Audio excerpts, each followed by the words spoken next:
warahmatullahi wabarakatuh.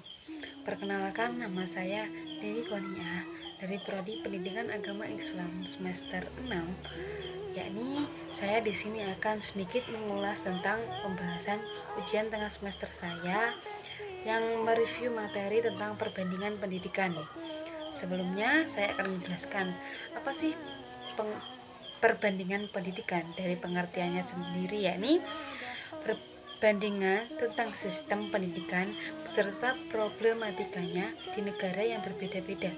Maksudnya di sini bahwasannya kita mencari problem-problem pendidikan yang ada di negara-negara lain, tidak hanya di Indonesia, yakni di luar negeri seperti Jepang, Norwegia, Amerika, Timur Tengah, Palestina. Masih banyak lagi negara-negara yang perlu kita ketahui dan kita bandingkan perbedaannya, pendidikannya yang ada di sana-sana. Nah, sebelum kita menjerumus ke perbandingan pendidikan sendiri, sebelum kita mengaktualisasikan apa perbandingan pendidikan, sebaiknya sebelumnya kita harus menentukan dulu waktu. Yang pertama waktu, yang kedua tempat di mana kita memperbandingkan pendidikan ini, yang ketiga kurikulum, yang keempat sarana prasarana, yang kelima mindset, yang keempat guru, yang ketujuh output, yang kedelapan outcome, yang kesembilan jumlah mata pelajaran. Nah, sebelum kalian semua ingin terjun ke ranah perbandingan pendidikan, sebelumnya teman-teman menentukan dulu arah-arah yang saya sebutkan tadinya. Saya akan sedikit mengulas tentang kurikulum yang ada di Indonesia. Nah, pertama adanya kurikulum yang ada di Indonesia yakni pada tahun 1947. Kenapa pada tahun 1947 baru dibentuknya kurikulum ada di Indonesia? Yakni menunggu dulu Indonesia berdaulat, makanya didirikan sebuah kurikulum yang bernama Kurikulum 1947. Setiap kurikulum itu pasti berganti 10 tahun sekali. Akan tetapi dari bangsa Indonesia sendiri belum sampai 10 tahun biasanya sudah ganti. Biasanya ganti menteri, ganti kurikulum yang biasa disebutkan begitu. Tapi tidak, setelah diteliti juga bahwa kurikulum itu ganti pada 10 tahun sekali. Yang pertama pada tahun 1974, 1984, terus 1994, terus 2004, yang terakhir 2024 yang akan datang akan berganti lagi kurikulum. Pendidikan karakter sendiri yang ada di Indonesia bertepatan pada kurikulum K13. Nah, itu disebut pendidikan karakter. Kenapa disebut pendidikan karakter? Menurut saya, kok pendidikan karakter, kok pada K13 kok nggak KTSP, ya kan? KTSP 2006.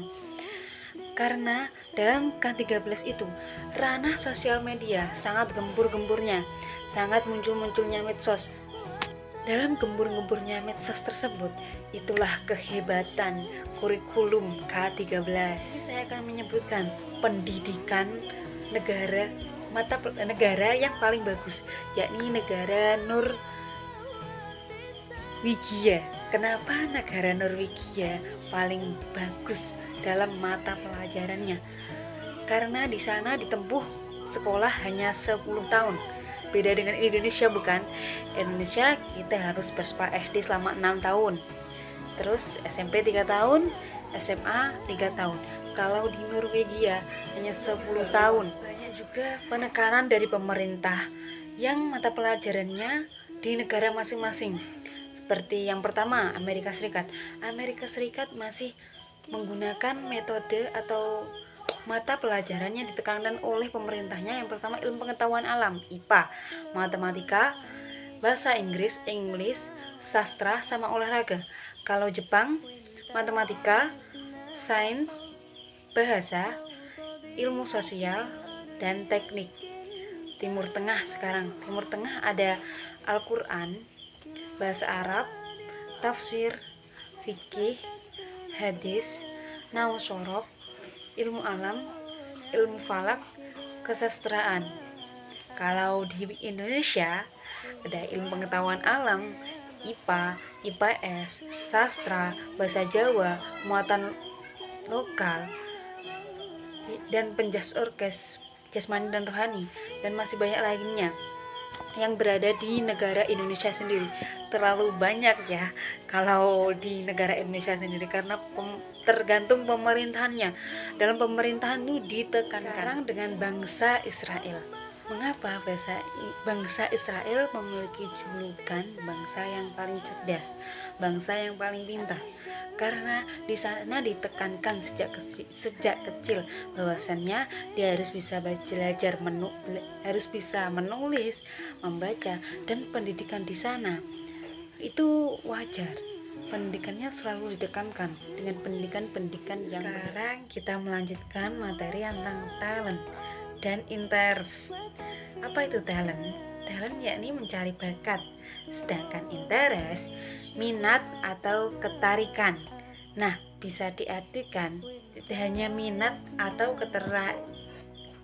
ketarikan, yakni bisa dikatakan bahwa talent intern itu seperti bunga yang mekar, mawar, afta, ASEAN Free Trade Area, yang artinya perdagangan bebas jasa tingkat Asia Tenggara.